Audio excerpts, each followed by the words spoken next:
premier cycle en études internationales et langues modernes et un baccalauréat en éducation préscolaire et en enseignement primaire à l'Université Laval. Elle a une vaste expérience d'enseignement en contexte interculturel, notamment en Chine, en Angleterre, au Sénégal, en Russie, à Cuba et dans les communautés autochtones québécoises. Donc, c'est une grande voyageuse.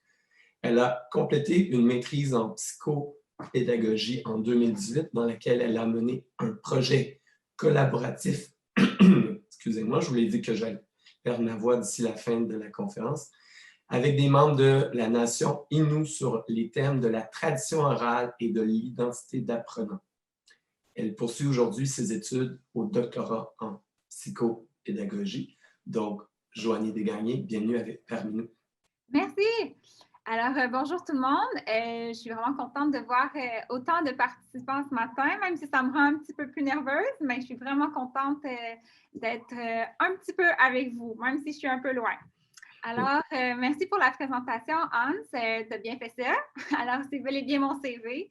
La psychopédagogie, qu'est-ce que c'est? En fait, c'est une branche de la psychologie qui étudie les questions et les méthodes pédagogiques à préconiser chez les apprenants. Donc, ce ne sera pas long parce que là, Hans, j'ai juste... OK, c'est bon. Vous m'entendez toujours? Excusez-moi.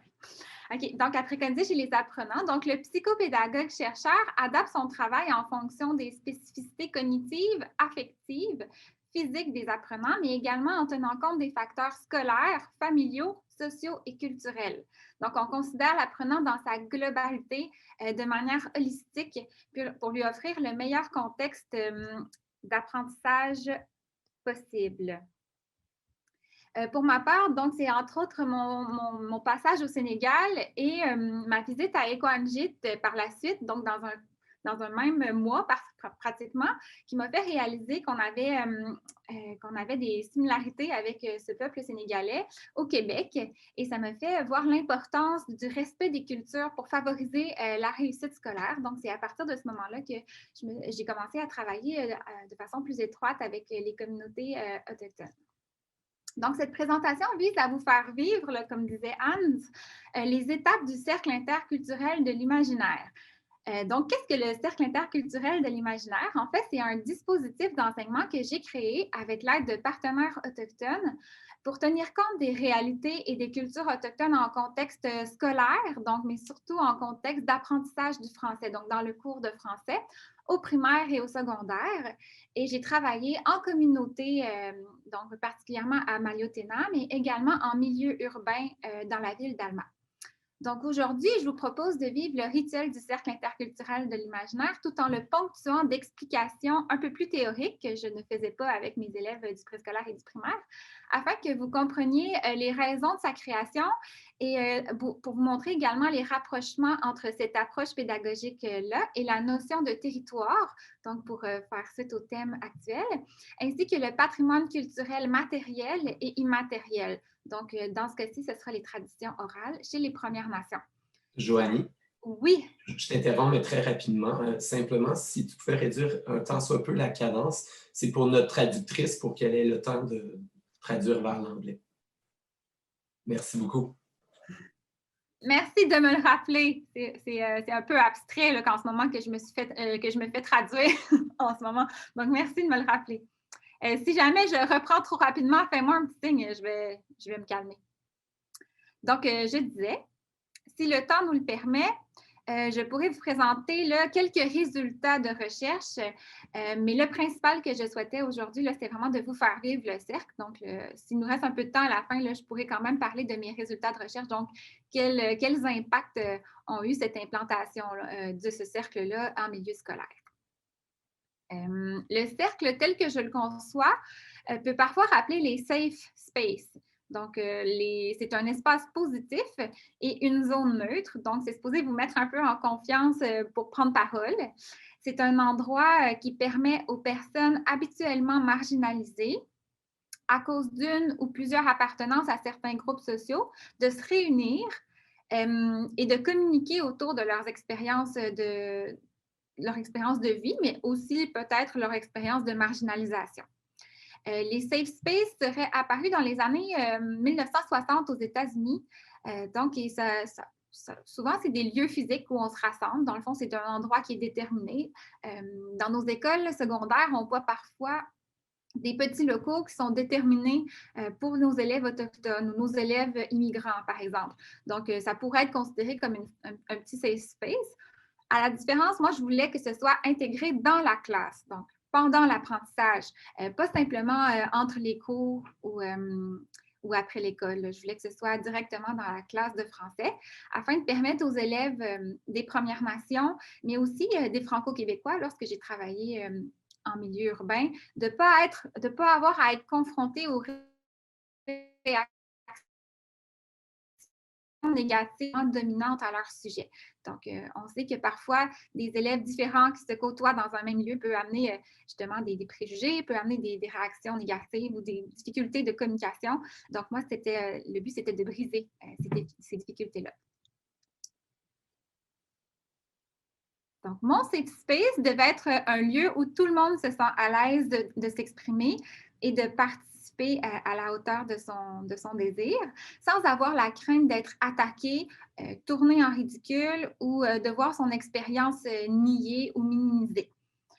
Dans le cadre d'une classe, il s'agissait de créer un espace où toutes les personnes se sentent protégées afin de pouvoir partager toutes sortes d'expériences. Donc, ça peut être des expériences positives qui nous rendent fiers, comme des expériences négatives de lutte ou de douleur. Donc, tout est bienvenu.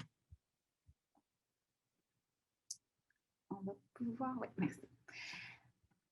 Maintenant, je vous demanderais, même si je ne vous vois pas vos petits visages, là, de fermer vos yeux et d'imaginer une classe typique du primaire ou du secondaire au Québec, en ville ou même dans les communautés autochtones.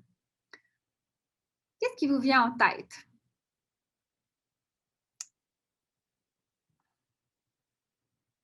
On peut faire apparaître l'image. Pour ma part, c'est ça le territoire de la classe. Ça ressemble à ça.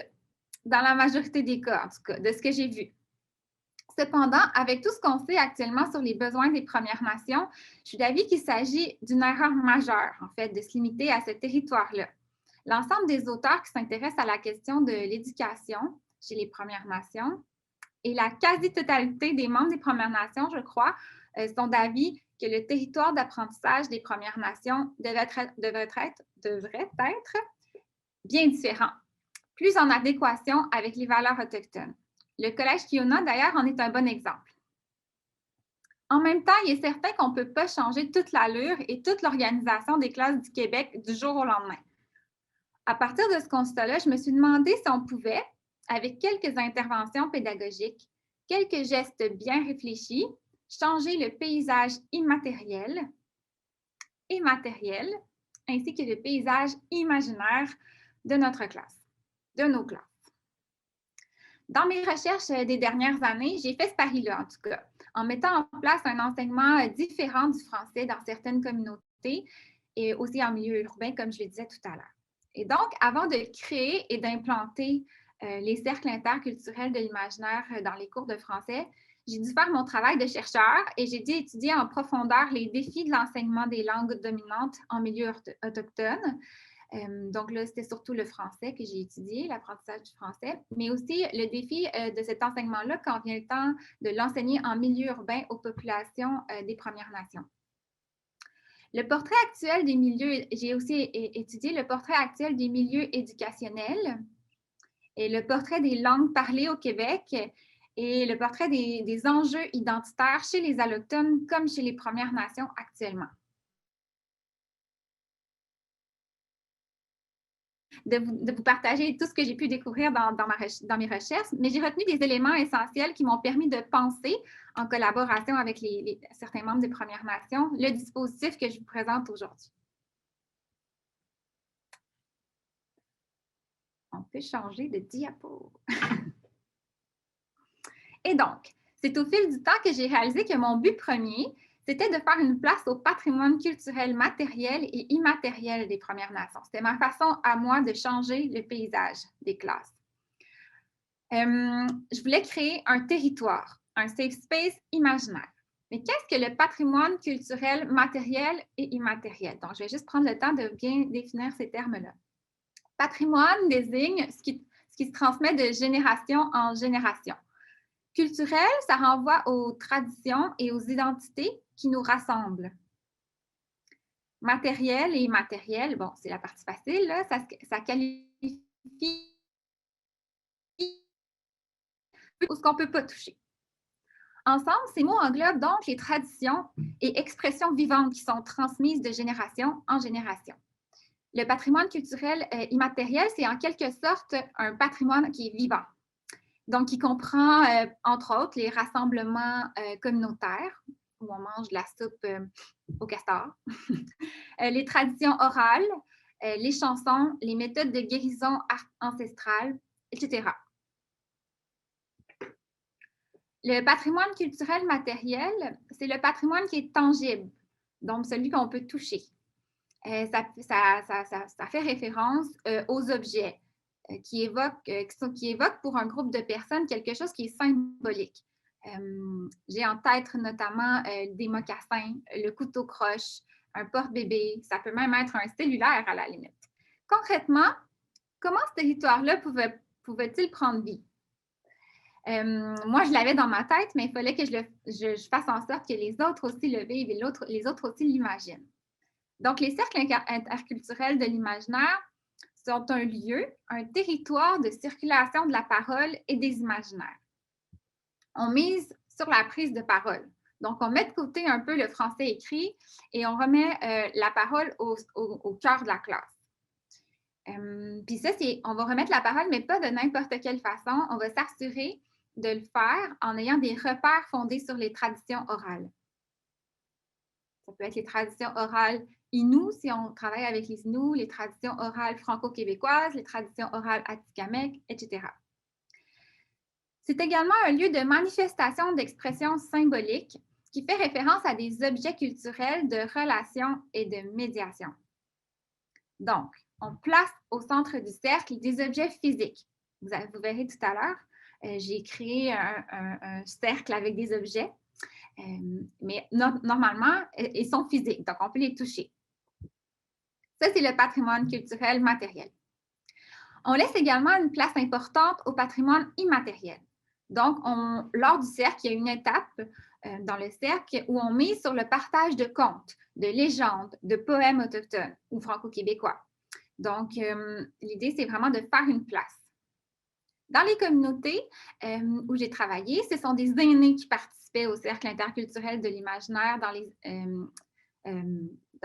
qui venaient à l'école finalement pour présenter des contes, pour présenter des poèmes, pour présenter la médecine traditionnelle, etc. Dans les écoles en ville, donc en milieu urbain, on utilisait la technologie pour faire venir les aînés jusqu'à nous ou faire venir les porte-paroles de la culture immatérielle jusqu'à nous. Dans les deux cas, les objets physiques placés au centre du cercle étaient les mêmes. Donc, autant en milieu urbain qu'en ville, on utilisait les mêmes objets. Je vais vous en reparler tout à l'heure de comment on a sélectionné ces objets-là. Donc, ce contexte-là, cette création de ce cercle-là dans la classe de français a pour but de créer des liens, des ponts grâce aux échanges entre les participants d'un groupe, en plus de permettre d'activer un travail de mémoire collective et de développer ses compétences en français oral. Donc, le français oral devient un prétexte pour s'accomplir dans notre culture, finalement. Donc, fermez à nouveau les yeux. Imaginez qu'on soit tous réunis dans un même lieu. Oublions la pandémie actuelle et imaginons-nous tous assis en cercle, les uns contre les autres, et on oublie le 2 mètres aussi, là. Que nous nous sentions comme prenant part à un projet commun, dans un même endroit partagé. L'endroit de votre choix. On peut être assis les 2 fesses dans le sapinage ou dans le sable, ça ferait du bien aujourd'hui, il fait froid ici à Québec. Où bon vous semble. Avec le paysage et le décor qui vous plaît. C'est la base de la création d'un territoire imaginaire, pour oublier nos murs de classe un peu tristes. que l'on soit réunis dans un même lieu ou non. Pourquoi le cercle? Comme vous savez, pour les peuples des Premières Nations, le cercle est un symbole de vie sacrée très puissant qui regroupe tous les éléments essentiels à la vie. Ensemble, ces éléments forment un tout et sont en constante interaction. Les 4 peuples de notre Terre, représentés par un seul grand cercle familial, les cycles de la vie et les saisons, les 4 points cardinaux, représentés par 4 grands esprits sacrés, évoquant du même coup le féminin, l'équilibre, la force et la paix.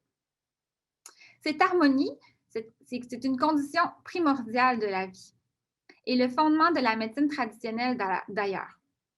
Dans le cercle de la médecine traditionnelle, la santé est la résultante d'un juste équilibre entre le corps, le cœur et l'esprit.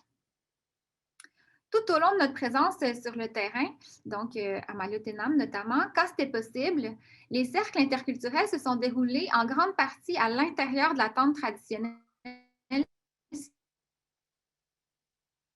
Si ce n'était pas possible, on le faisait dans la classe. Il fallait juste faire un peu plus preuve d'imagination. Mais le fait de changer la disposition traditionnelle de la classe, donc en cercle plutôt qu'en rang public, avait un vraiment bon effet, avait créé quelque chose de particulier. Juste de faire ça, ça nous mettait dans une ambiance particulière de la classe, justement, parce que ça nous permettait de créer un lieu où les échanges sont plus dynamiques et aussi un lieu où la confiance est plus où ce que le lieu finalement est plus propice à développer un lien de confiance. Parce que quand on est en cercle, on a tous la même valeur. Les enseignants, les élèves de toute provenance, les intervenants, les travailleurs sociaux ou autres, les aînés même. Tout le monde est assis au niveau de la terre. Tout le monde devient en partie responsable des frontières de notre territoire imaginaire. Comme sur une carte routière, quand on voit des frontières, ce sont des pointillés. Mais lorsqu'on s'assoit en cercle, c'est un peu ça.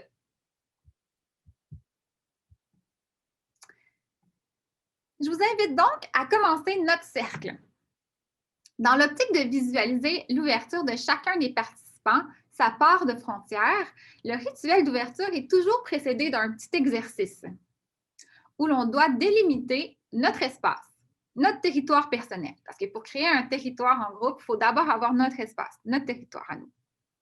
C'est un acte fondateur de la formation du groupe, en ce sens qu'il pose la question « Comment moi je me situe face au reste du groupe? » Pour faire ça, on utilise d'habitude une pelote de laine ou de la corde et une paire de ciseaux.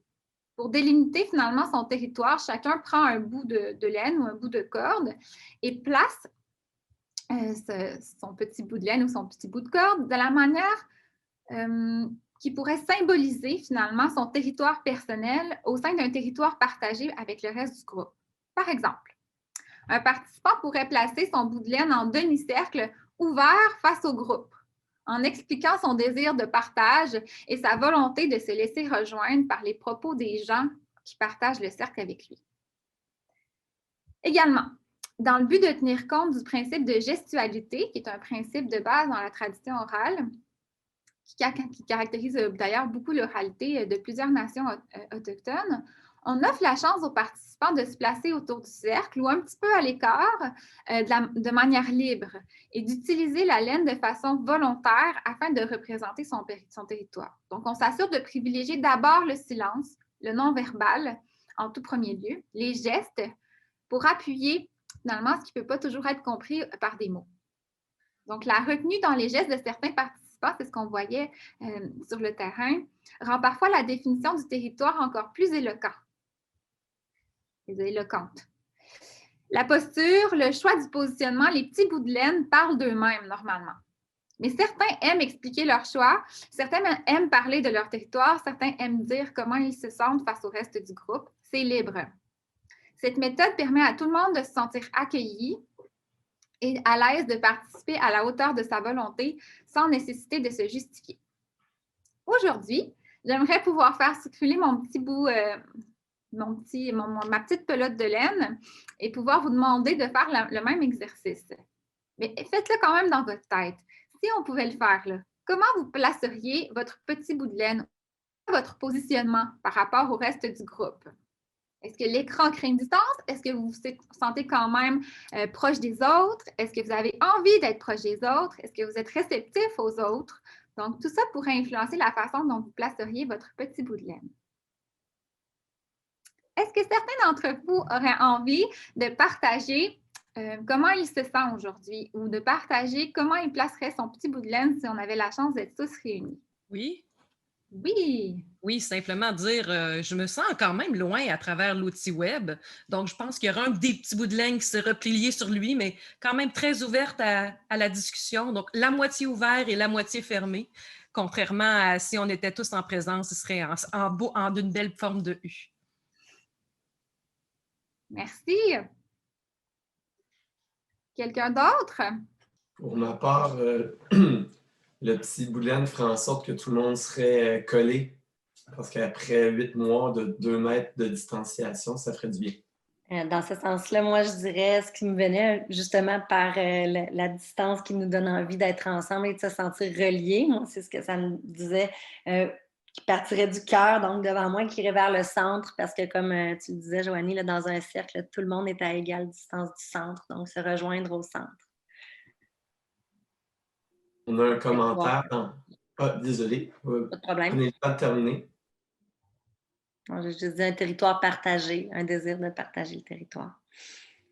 Super, merci. C'est ça, je voulais simplement lire ce qui est écrit dans le chat. On a MKK qui dit « Malgré la pandémie, c'est des milliers de cordes à travers du Québec pour se rapprocher. » Donc, c'est pas juste dans la classe, c'est à travers finalement tout le territoire.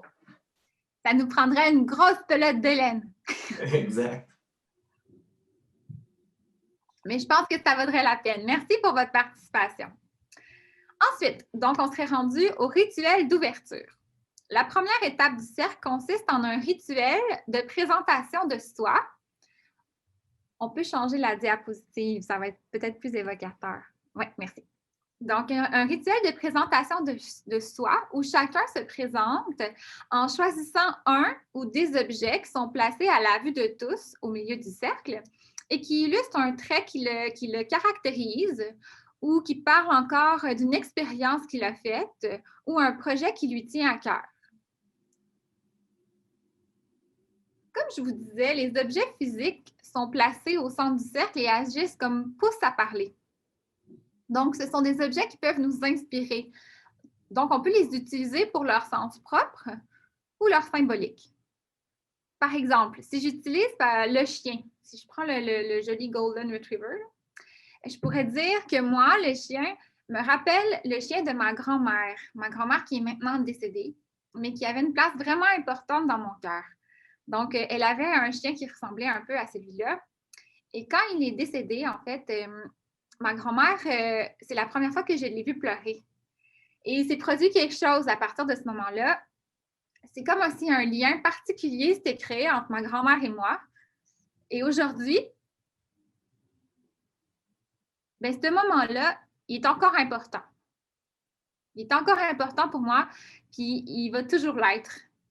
Parce qu'il me rappelle à quel point le lien entre ma grand-mère et moi, ben, il ne pourra jamais s'éteindre. Parce que même si elle n'est plus là, ben, il me fait toujours le même effet. Donc, ça, c'est la symbolique. Pardon, pas la symbolique, mais c'est au sens propre. J'ai utilisé le chien au sens propre pour vous raconter un petit bout de moi.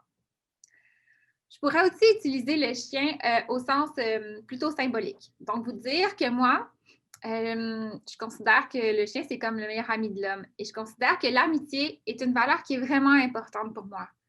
Si je prends le chien, c'est que ça me rappelle ma meilleure amie. Ma meilleure amie qui a une place hyper importante dans ma vie, surtout dernièrement. J'ai vécu des choses un peu difficiles dans ma vie dernièrement, puis je peux toujours compter sur elle. Elle m'appelle jour et nuit juste pour être sûre que je vais bien. Et puis ma meilleure amie, ben, pour moi, ben, elle est irremplaçable. Donc là, j'ai pris le chien comme 2 utilisations possibles. Et c'était pour parler de moi, donc une façon de parler de moi. Si vous observez bien, les objets évoquent un peu les cultures traditionnelles autochtones, alors que d'autres évoquent plutôt la jeunesse ou le monde contemporain. Donc, c'est voulu. Le but, c'est que ce soit interculturel, que ça puisse évoquer quelque chose, peu importe où on se situe sur la planète. Et je suis pas mal certaine que pour chacun d'entre vous, tous les objets pourraient finalement avoir une symbolique particulière. Donc, le rituel d'ouverture contribue à construire un territoire imaginaire commun que les membres du groupe investissent de leur symbole à eux.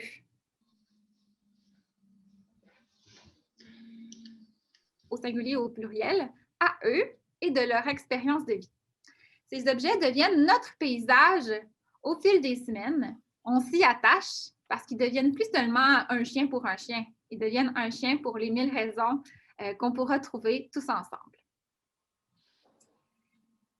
Et donc, j'invite à nouveau peut-être 2, 3, 4 personnes à se présenter brièvement. Là, on ne prendra pas la demi-heure qui me reste, sinon on n'aura pas le temps de finir notre cercle. Mais se présenter brièvement par une courte histoire ou bon, ce qui vous inspire à l'aide des objets que j'ai placés au centre de notre cercle. Plus on prend de risques, je dirais, c'est ce que je disais aussi d'ailleurs à mes élèves, plus le cercle s'enrichit, plus les échanges sont vastes et plus on en retire quelque chose.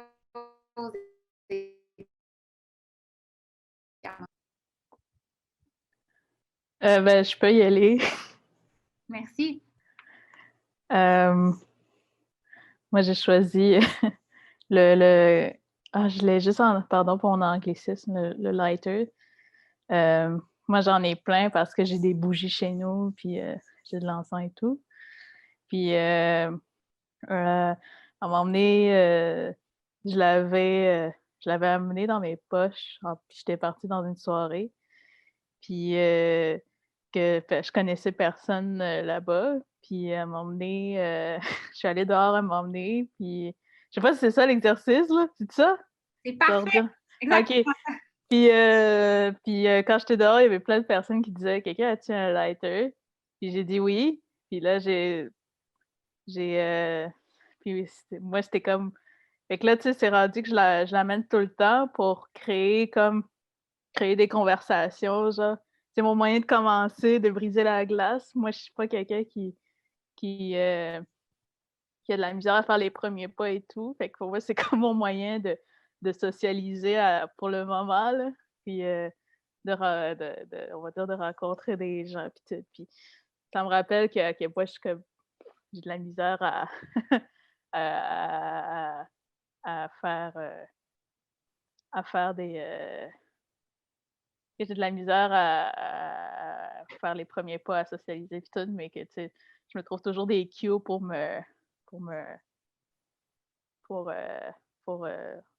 faire, on va dire. Là. Je sais pas si ça marche. Et merci, c'est parfait. Merci de nous avoir partagé un petit bout de toi. C'est la magie du lighter. Merci. J'ai vu qu'il y avait une question qui demandait qui a choisi les objets. Peut-être y répondre pendant que d'autres réfléchissent, les autres réfléchissent à ce qu'ils pourraient partager à l'aide de ces objets-là. Bon, on s'entend que les objets, ce n'est pas exhaustif. Hein? J'en ai mis plusieurs dans l'écran, mais si on avait été tous ensemble, il y en aurait certainement eu 2 fois plus, sinon même un peu plus. On tente par contre de garder toujours les mêmes objets du début à la fin. Donc, si on fait, par exemple, avec un même groupe, 8 cercles, 9 cercles, 10 cercles, on utilisera toujours les mêmes objets du début à la fin. C'est ce qui est important. Maintenant, les objets ont été choisis en partie par les élèves d'une école Innu, donc de l'école Amanio-Tenam. Donc, ils m'ont aidé à choisir des objets symboliques. J'en ai aussi choisi sur la base des cercles interculturels de l'imaginaire qui avaient été réalisés par une ethnologue. Et elle travaillé avec les populations immigrantes. Donc, elle a fait beaucoup l'analyse d'objets, donc la sémiotique des objets. Et elle a considéré que plusieurs objets pouvaient s'avérer symboliques pour une plus grande majorité de personnes. Ces exemples, par exemple, il y a celui du masque. Le masque a une forte symbolique pour plusieurs individus. Donc, elle a décidé de les intégrer à ses cercles lorsqu'elle le faisait avec les populations immigrantes. C'est aussi le cas du serpent, par exemple, ou de la plume. Donc, il y avait quand même des objets de base qui avaient été présélectionnés par cet ethnologue-là, mais que j'ai bonifié aussi avec des propositions d'élèves de 6e année de l'école de Maliotenam. Et puis par la suite, ma collection d'objets, donc ma petite poche d'objets m'a toujours suivie. Donc, une fois que je suis arrivée en milieu urbain, j'ai amené cette poche-là et j'ai demandé à des élèves de me proposer de nouveaux objets. Donc, la poche s'est enrichie finalement.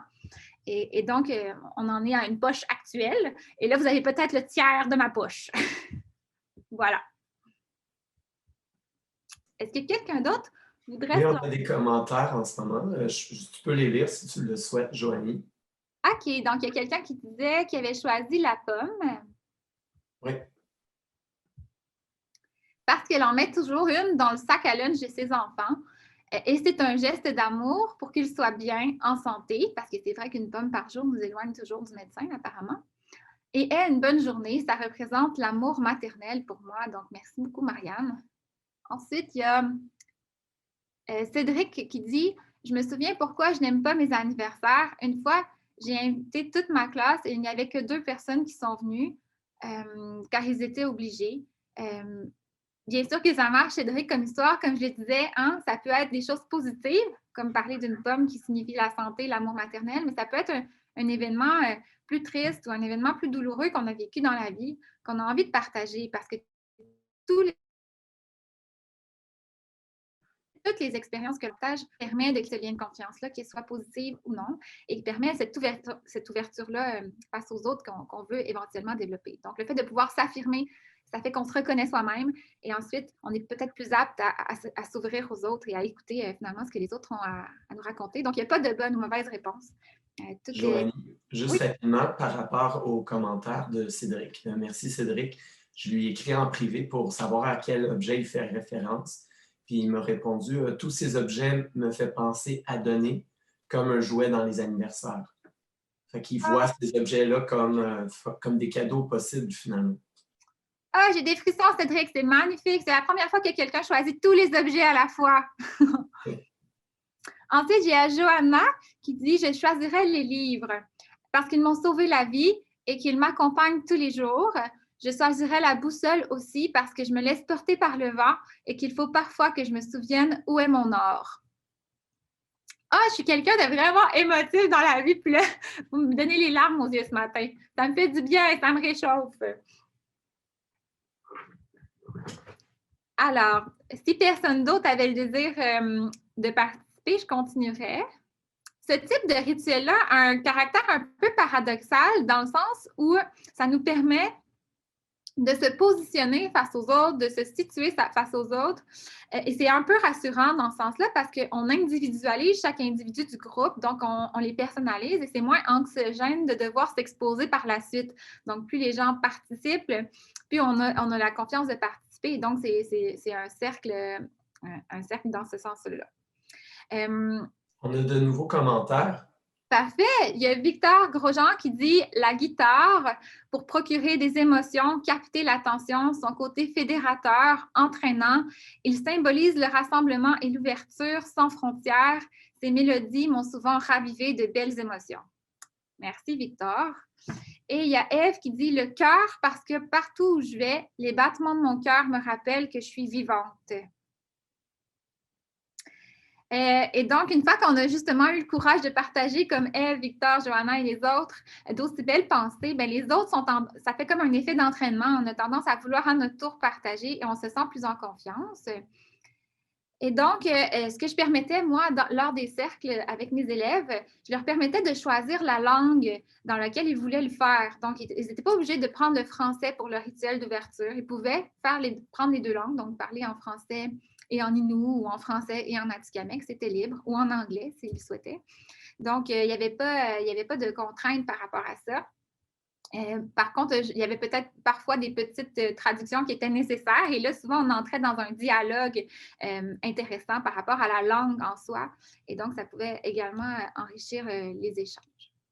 Quelqu'un dit « J'adore le voilier, la guitare, mais la plume me rappelle mon ouverture envers ma véritable spiritualité. » Donc, merci pour vos beaux échanges.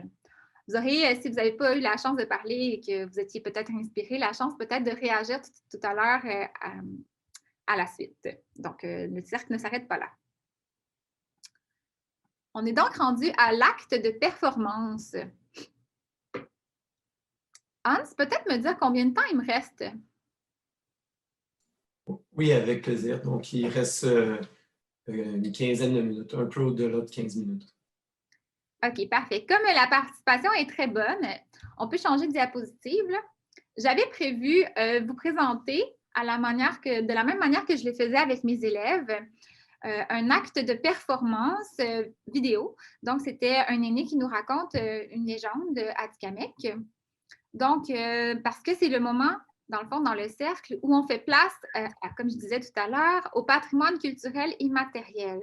Donc, c'est soit un participant, un invité, un animateur, un aîné, comme je vous disais tout à l'heure, qui nous lit oralement ou qui nous présente oralement un récit significatif en offrant au groupe sa présence en voix, en corporalité et aussi en nous offrant sa sensibilité.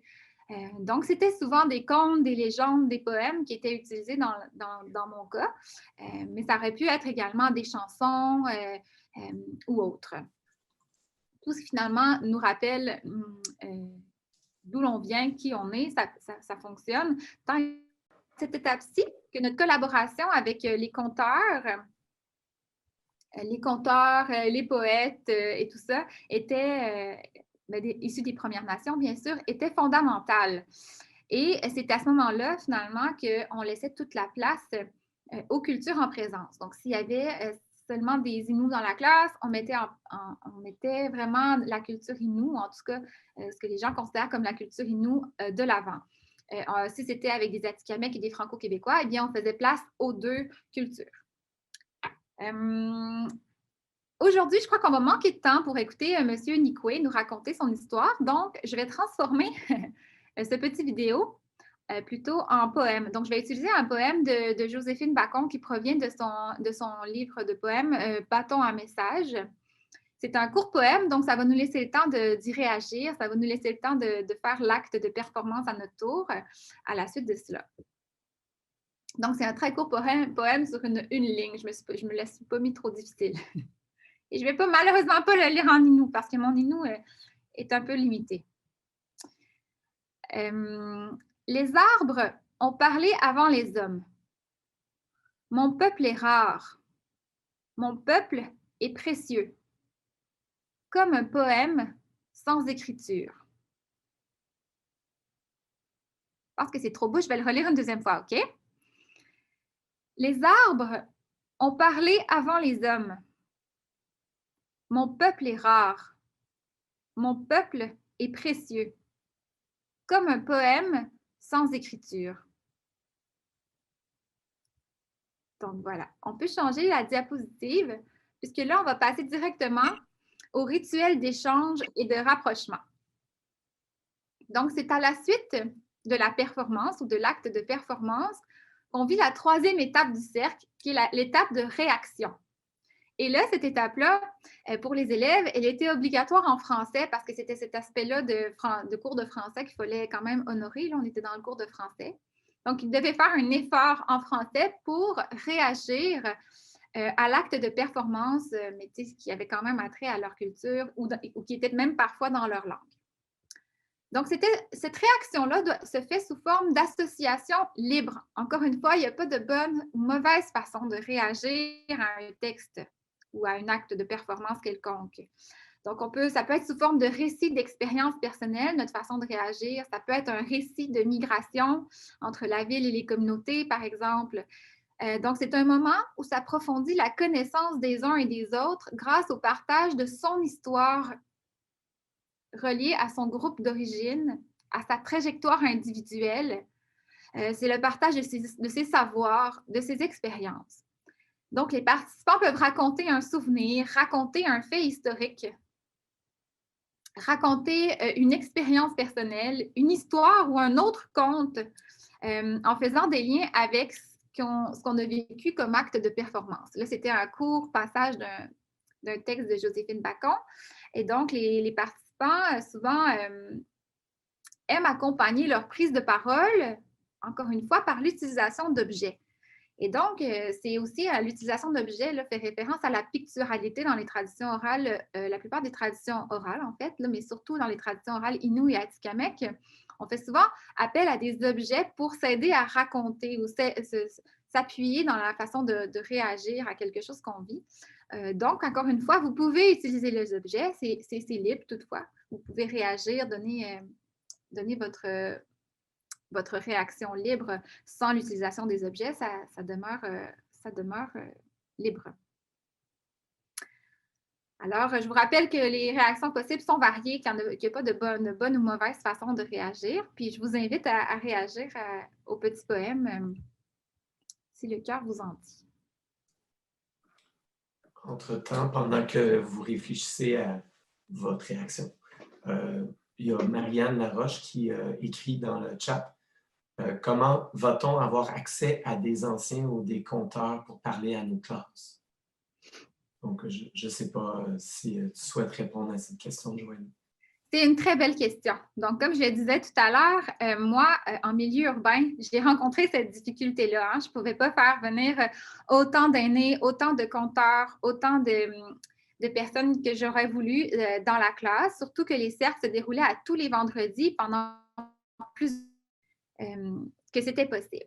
Donc, j'ai dû me trouver des solutions, moi aussi, et je vous dirais honnêtement qu'il y a de magnifiques choses qui se font en virtuel, donc des immersions 360 dans les communautés, par exemple, des vidéos, justement, YouTube. Il y a plein de belles initiatives pour porter la parole des Premières Nations qui ont été faites, notamment là, le lien avec M. Nikwe, c'est un lien qui est complètement public sur YouTube. Donc, il suffit, je crois, de se montrer critique, de faire une recherche et de faire approuver finalement ce qu'on veut présenter par un maximum d'aînés ou un maximum de membres des Premières Nations avant de le présenter à nos élèves. Et donc, moi, c'est comme ça que j'ai procédé finalement. Donc, j'ai fait venir à moi les aînés, les conteurs ou les porte-paroles de la culture sous forme interactive, là, soit par vidéoconférence ou sous forme YouTube, là, avec un petit vidéo YouTube. Donc, ça s'est avéré, c'est certain que ce n'est pas la même chaleur, ce n'est pas le même échange, mais ça s'était avéré quand même très, très, très formateur, très riche en échanges par la suite. Donc, c'est certain que ça a ses limites, mais ça a aussi ses avantages. Donc, je vous invite à réagir. Si vous avez envie de réagir au poème de Joséphine, je peux vous le relire, peut-être vous remettre dans l'esprit avec les petits frissons que ça donne. Donc, les arbres ont parlé avant les hommes. Mon peuple est rare. Mon peuple est précieux. Comme un poème sans écriture. Donc, Sue, est-ce que tu souhaites prendre la parole de vive voix? Oui. En fait, quand j'ai commencé vraiment à connaître les poèmes de Joséphine, ça a été comme un coup de cœur, mais aussi une nostalgie, beaucoup, de voir qu'elle a voyé des pratiques encore plus anciennes que les miennes. Puis, ce sera pas long. Excusez, c'est parce que là, je suis comme dans la cuisine, fait que ça bouge beaucoup. Là. Mais pour faire suite, ouais, la première fois que j'ai entendu les poèmes de Joséphine, j'avais quasiment le goût de pleurer. Parce qu'elle parlait beaucoup des pratiques qu'on ne voit plus. Le fait d'être en territoire, de ne plus les voir, moi, je suis une des plus jeunes ici à avoir vécu encore les vieilles traditions où je voyais encore des animaux en train de se faire débiter pour faire de la traite de fourrure, mais c'était plus très payant maintenant aussi. Monter dans le bois avec mes arrière-grands-parents, il n'y en a plus de mes amis qui font ça vraiment. Je suis choyée dans ma position. Puis quand j'ai enfin lu les poèmes de Joséphine, je comprenais exactement ce qu'elle voulait véhiculer.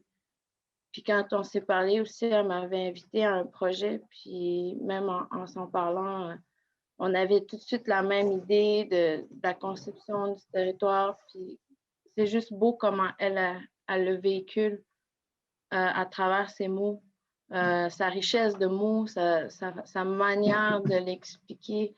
Oui, est douce, mais est aussi puissante face à tout ce qu'elle a vécu. Tout son bagage est véhiculé magnifiquement, mais très puissant. C'est très puissant ça m'a touchée carrément. Là. Puis j'avais regardé autour de moi, puis il y en avait beaucoup que j'avais l'impression qu'ils ne comprenaient pas la valeur des mots qu'elle venait de dire. Pourtant, c'est des mots qui viennent du territoire, c'est des mots qui viennent d'une expérience personnelle très riche. Mais c'est rare que des gens puissent comprendre cet univers-là sans avoir vécu le territoire, je dirais. Donc, moi, c'était plus ça comme commentaire. Merci beaucoup, Sue. C'est vraiment riche comme participation. Merci. Est-ce qu'il y en a d'autres qui voulaient réagir au poème, qui voulaient Peut-être avant de passer à la prochaine réaction, on avait un beau commentaire de Patriciane Blanchet qui dit on réalise tout de même le potentiel d'une rencontre en ligne en mode synchrone. Il devient sécurisant d'avoir l'opportunité d'écrire son récit plutôt que de le verbaliser. En recherche-création, nous partons souvent des ressources matérielles ou immatérielles comme déclencheurs de l'imaginaire et du partage. Jacques Lessard, instigateur de la méthode de création collective des cycles repères, appelle ces objets des ressources sensibles. Cela rejoint un peu ton dispositif. Voilà. Merci beaucoup, Patricia-Anne. C'est vrai qu'avec les contraintes actuelles, c'est certain qu'on peut toujours voir le positif. Hein. Je le vis en ce moment, là, les écrits m'ont tout à l'heure autant touchée que si les personnes l'avaient verbalisé. Donc, c'est la première fois que je vivais mon cercle de manière synchrone à distance et je t'avoue que ça me surprend à quel point c'est agréable. On a Karen Pinette-Fontaine. Est-ce que, Karen, tu souhaites ouvrir ton micro?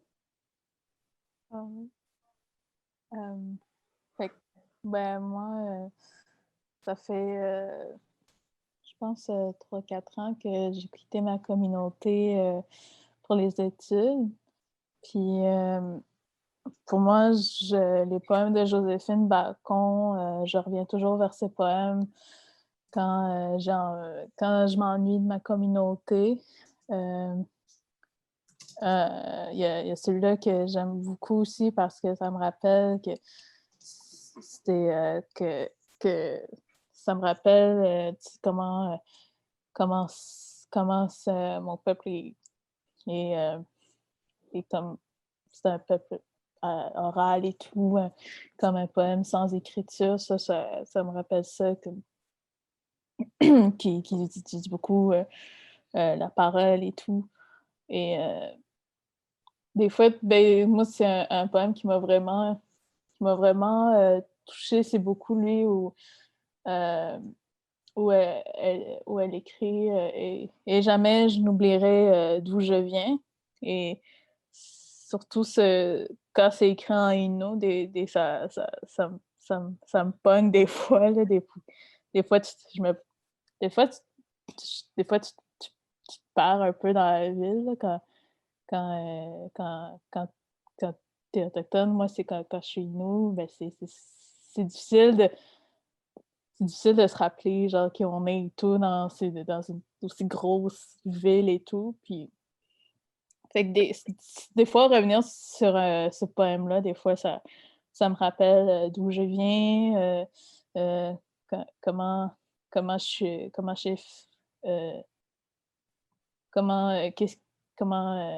c'est aussi mes ancêtres aussi comment ils se sont rendus pour qu'ils survivent avec tout ce passé-là et tout, toute la richesse aussi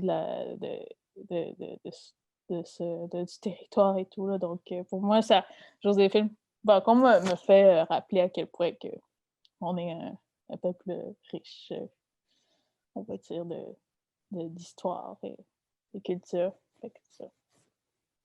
Merci beaucoup. Merci pour ton partage. Peut-être qu'on aurait le temps pour une dernière petite intervention. Si certaines personnes avaient envie de parler, de prendre parole. Nous avons Denis Gravel qui écrit « Il y a longtemps que les arbres parlent. J'admire leur résilience au même titre que nos peuples. Quel beau poème, le Cocon, Bacon. » Est-ce que, Denis, tu aimerais dire les derniers mots que je ne serai pas capable de lire?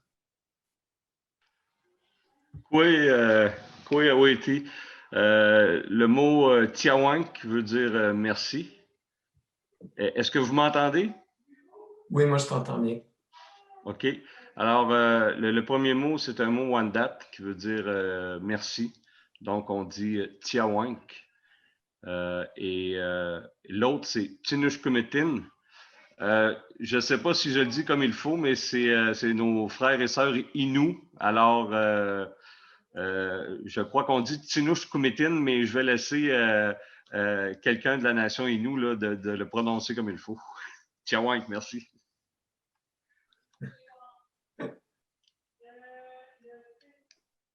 Monsieur Denis, vous l'avez bien prononcé. Je vous le confirme. Tiawank. Bon, alors, vous voyez à quel point, imaginez en fait à quel point si on avait tout le temps qu'on voulait et qu'on avait la chance de parler tous à tour de rôle, à quel point la dynamique de confiance, elle est rapide à installer, elle est facile à installer dans ce contexte de cercle-là. Et c'est l'effet que ça a eu chez mes élèves, des élèves qui ne savaient rien du tout des premiers peuples au départ. Après déjà 1 heure, ressortaient un peu plus grandis, un peu plus ouverts, aussi un peu plus dans l'acceptation d'eux-mêmes et de l'autre. Donc, c'est ce que moi, j'ai vécu pendant plusieurs semaines auprès d'élèves de 6e et première secondaire, 6e année et première secondaire.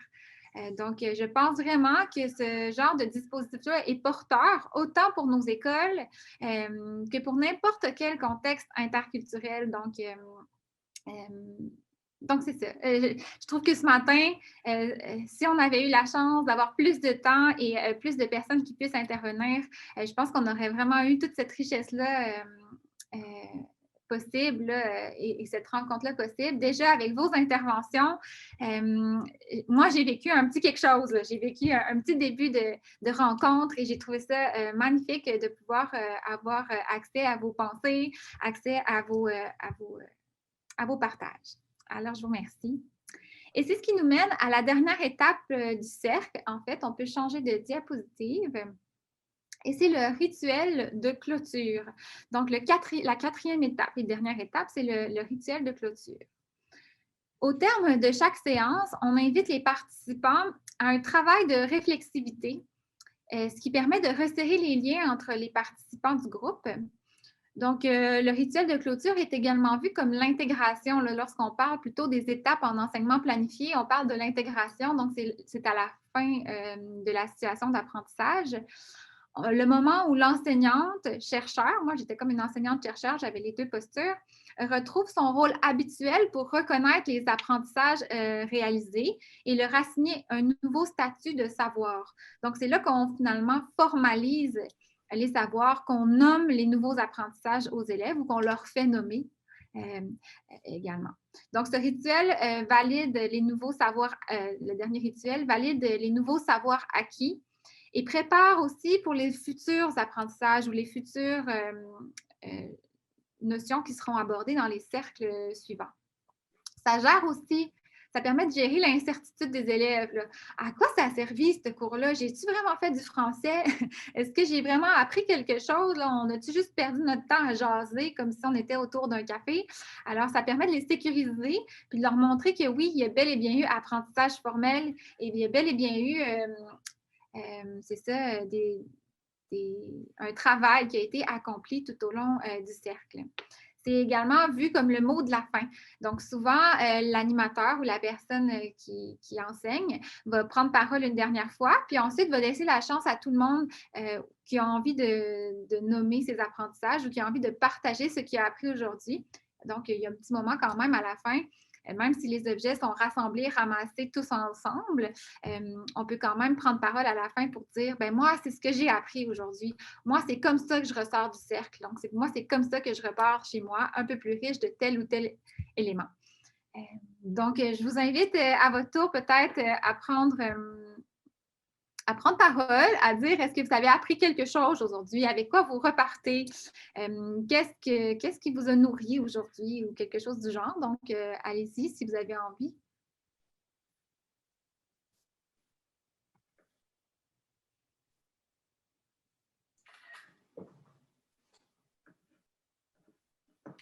Donc, pendant que vous réfléchissez à votre commentaire de la fin, je pense que presque tout le monde a déjà répondu, mais si ce n'est pas fait, vous avez vu un sondage apparaître à l'écran. On vous remercie d'y répondre. Ça nous aide grandement pour s'améliorer d'une édition à l'autre.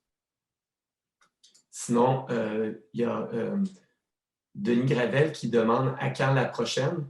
Puis il y a aussi Evelyne Lafont qui devait quitter et qui disait « Merci beaucoup, Joanie, au groupe pour ces moments de partage. Ce fut très riche, très, très riche même. » Ça m'est adressé, oui. Donc, ça me dit que ma connexion Internet est instable. Donc, ça vous donne une raison supplémentaire de nous partager ce que vous avez appris aujourd'hui en quelques mots brefs. Est-ce qu'il y a des choses? Moi, je pourrais y aller, là, mais ce serait plus pour un commentaire parce que j'aime quand même l'idée. Tout le concept est là, puis j'aime beaucoup ça. Mais peut-être faire attention aux informations de ce que la nation autochtone véhicule, parce que c'est pas toujours la même chose pour chaque nation. Puis j'aime beaucoup le cercle. Premièrement, j'aime beaucoup l'idée du cercle parce que le cercle, c'est vrai que ça a toujours servi. Mais ce que j'aimerais, c'est avoir un côté un peu plus ouvert, de rien mettre dans le cercle. De ne pas mettre de couleur, de ne pas mettre de distinction, de ne pas mettre juste un cercle, puis peut-être demander aux gens, qu'est-ce que vous mettez dans ce cercle-là? Qu'est-ce que le cercle représente? Parce que on a comme pris des images, mais qui ne viennent pas de nous. On les a repris pour les représenter face à notre culture, mais ça ne vient pas de nous. Comme le cercle de médecine, moi, je ne l'ai jamais entendu parler avant de rentrer à Kiuna. Dans ma communauté, ça n'existait pas. C'était rien qu'un dessin pour représenter les Autochtones. Il n'y avait pas d'enseignement là-dessus sur nous autres. Mais si tu me parles du cercle, je vais t'en parler beaucoup. Oui, on l'a, ce cercle-là chez nous. On a des cercles de partage, on a beaucoup de choses. Donc, peut-être rien mettre dans le cercle, mais juste prendre le cercle puis demander aux gens ce qu'eux autres ils mettraient dedans. Ça serait plus intéressant de voir comment ils pourraient le développer. Donc, moi, c'était juste ça comme commentaire. Merci beaucoup pour ton commentaire. Donc, comme je le disais tout à l'heure, lorsque j'arrive dans un nouveau lieu avec un nouveau groupe, les objets sont choisis avec le groupe. Donc, là, je vous les ai un peu imposés ce matin, tu as bien raison. Mais oui, normalement, quand je reste une longue période, les objets sont déterminés. Donc, on choisit ce qu'on a envie de placer comme paysage matériel. Peut-être que je ne l'avais pas dit suffisamment clairement. Mais oui, donc c'est certain que quelque chose qui n'évoque rien ou quelque chose qui n'est pas désiré par l'ensemble du groupe ne fera pas partie du cercle. De plus, par rapport à ton commentaire sur la spécificité des Premières Nations, tu as bien raison. À chaque fois que j'arrive dans un nouveau lieu, j'essaie de ne pas généraliser les savoirs autochtones et de vraiment personnaliser en fait les cercles. Donc, les apports culturels, donc le partage immatériel, va vraiment être décidé avec les acteurs où je travaille. Donc, par exemple, à Maliotenam, ce sont la direction de l'école, des aînés de la communauté qui ont décidé qui allait venir partager le patrimoine immatériel de la culture de Maliotenam, mettons. Donc, il y avait vraiment une personnalisation du cercle. Ensuite, quand j'étais en milieu urbain, j'ai fait appel à plusieurs partenaires autochtones pour déterminer qu'est-ce qui va être apporté dans le cercle, qu'est-ce qu'on a envie de mettre de l'avant. Donc, comme la nation Atikamekw était la seule nation présente en milieu urbain où j'ai travaillé à Alma, eh bien là, on a vraiment travaillé avec des partenaires Atikamekw qui ont décidé avec moi, en fait, qu'est-ce qu'on allait mettre de l'avant comme patrimoine immatériel. Donc, il y avait des porte-paroles autochtones Atikamekw qui pouvaient finalement mettre de l'avant ce qu'ils avaient envie de mettre de l'avant comme patrimoine immatériel. Même chose pour la partie franco-québécoise. Donc, j'ai consulté plusieurs acteurs franco-québécois, spécialistes de la tradition orale québécoise, et j'ai décidé avec eux qu'est-ce qu'on allait mettre de l'avant dans la classe de français à Alma. Donc, il y avait quand même cette idée de personnaliser les objets, également le patrimoine immatériel. Mais merci pour ton commentaire. C'est vrai qu'en tentant d'englober tout ça aujourd'hui pour vous présenter les cercles, je me suis peut-être un petit peu perdue dans un mélange, en tout cas dans un métissage, culturel. Mais bon, hein, on n'est pas parfait. On fait les initiatives du mieux qu'on le peut avec tout l'amour et le cœur que nous avons. Merci pour ton commentaire. Alors, est-ce qu'il y a d'autres personnes qui avaient envie de partager ces commentaires, de donner des idées de rétroaction? C'est certain que je suis très ouverte à ça. Bien, dans ce cas-ci, je pense que je vais être à même de vous dire au revoir et de vous dire à mon tour Chinishkumeiten Miigwech. J'en connais pas plus que ça, mais ça m'a vraiment fait plaisir de partager mon petit bout de moi, donc mon petit bout de ce que je fais comme recherche, de ce que je fais comme initiative, à la hauteur de ce que je peux faire. Hein, si chacun est médecin, j'imagine que justement ces petits bouts de laine-là, au fil du temps, vont s'accrocher, puis vont nous faire en sorte que le Québec devienne un grand cercle. Je ne sais pas qui avait fait cette belle métaphore-là en début, là, mais je pense que c'est un peu ça. C'est que moi, je mets mon petit bout de laine dans cette quête-là de rapprochement entre les peuples. Et j'espère finalement vous avoir transmis finalement ma passion pour ça, puis mon désir de le faire du mieux que j'ai pu jusqu'à maintenant, et que j'espère pouvoir continuer de faire dans l'avenir. Alors, au plaisir de vous voir également un jour en vrai, de vous rencontrer en vrai. Un gros merci, Joanie. Donc, je veux aussi remercier finalement tous les participants parce que notre conférencière avait une petite crainte que la participation ne soit pas à son plus fort, étant donné l'aspect virtuel de notre rencontre. Mais vous avez été au rendez-vous, puis on apprécie énormément. Ça a vraiment été un bel échange, puis ça a été hyper le fun. Donc, encore une fois, merci Joanie. Avant qu'on se quitte, je veux simplement prendre le temps de vous inviter à notre dernière conférence de la Semaine des savoirs et des cultures. Il s'agit de Miguel Kukuchache, qui est un diplômé de Kiona en sciences humaines et qui étudie présentement à la faculté de droit et de l'Université de Sherbrooke. Il va venir nous parler du concept du titre ancestral par la Cour suprême du Canada. Donc, on espère vous y voir en grand nombre. Sinon, on vous souhaite une belle fin de journée. Bonne continuité. Au revoir.